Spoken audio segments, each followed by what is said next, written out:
So today we are going to create Monet's water lilies. And as we've already talked about, he was an impressionist, so things look kind of blurry from far away. And looking at his paintings, you can tell what season he painted because you can see reflections in the water. So I'm going to say I painted this one to look like spring because I'm seeing some pinks in the spring. All the leaves or the blooms on the trees are different colors. So to start with, this is a very fast project. I'm going to give everybody a little squirt of paint down the middle of their paper. Then you're going to have a tray of paint. And again, you have to kind of work fast. We want to use wet and wet. So I'm going to kind of spread this paint out. Just using the tip of my paintbrush, I'm going to start mixing colors in. So if you can see, if I just dip it in and pull it out, I don't mess up those colors, and I can get a little bit of pink in there. You can add a little bit of green in your painting. So again, you're going fast, and you have to get all the way to the edges.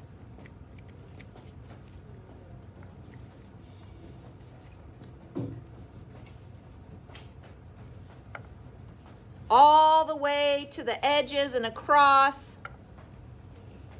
And I'm just pulling little bits of paint. There's some blues, some of the light colors.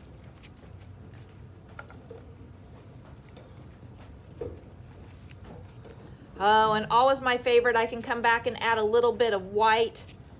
Any of those places, white is such a powerful color. This is not a, oh, I'm going to paint so slow.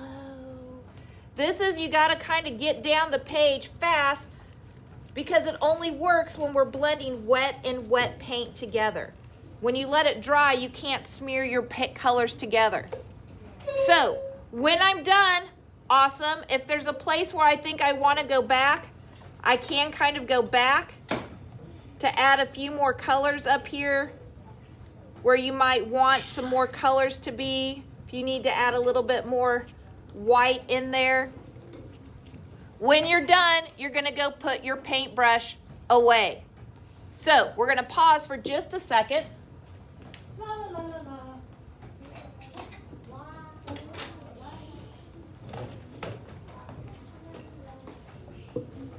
So once I've let it dry a little bit, then I'm going to come up and I'm going to do my water lilies.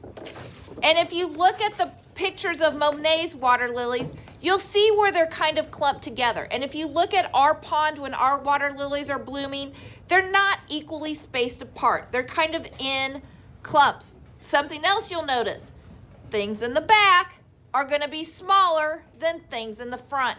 So you're going to see a little bit more detail in the lilies in the front. So I'm going to use some green, and I'm just going to swirl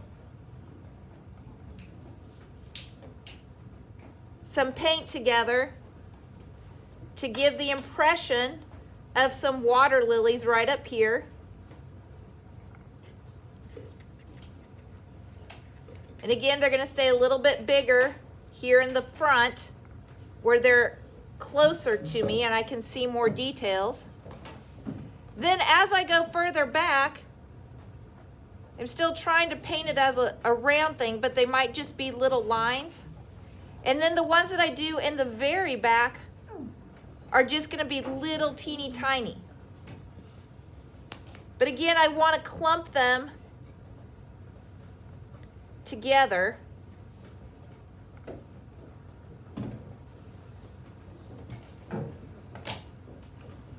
You can either get a paper towel and squeeze some of that paint off, or you can get a new paintbrush.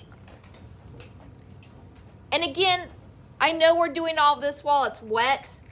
To make my lily pad or my flowers on my lily pad, they're really like painting W's or V's.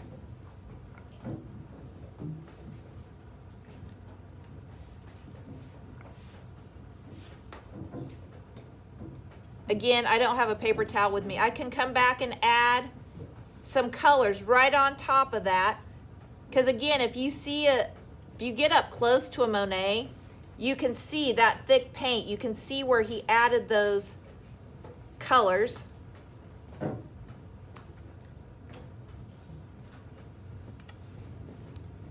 going to do a little bit of yellow right in the middle. And then as you get further back, again, you might not see very much. And again, notice, oh, thank you so much. Oh, I had somebody go get me a paper towel. Notice, I am just dipping my paint in. Do not dip and swirl. If you dip and swirl, it's going to make the paint yucky for everybody to use. But a simple little hug with a paper towel. I'm going to go back and add a little bit of white.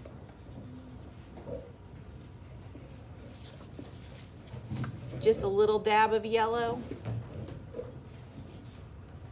So again, as you go farther back, they're just going to be impressions. You're not going to see much of your flowers, your lily pad flowers.